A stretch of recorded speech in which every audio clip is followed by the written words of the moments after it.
Nacházíme se před mateřskou školou Buková. Jedná se o mateřskou školu, která má být k 36. uzavřena.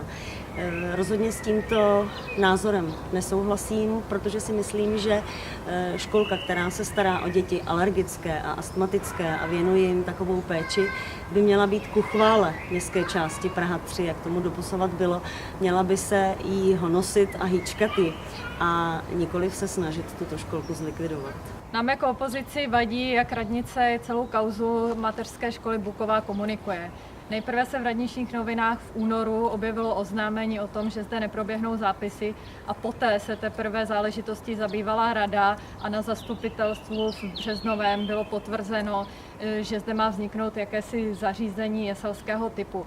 Aniž by měla městská část k tomu jakékoliv podklady, aniž by to bylo promyšlené. Vlastně není vůbec jasné, jestli je v městské části potřeba stavět jeselské zařízení na okraji Jarova.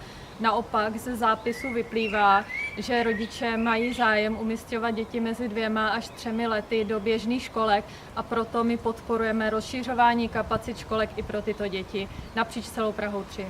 Mateřská škola Buková je rodinné stříbro Prahy 3. Svědčí o tom kvalita odborného personálu, který zde poskytuje své služby dětem. Zvolali jsme mimořádné zastupitelstvo k záchraně mateřské školy. Podpořte mateřskou školu a přijďte dohlídnout na to, aby školka nebyla zrušena.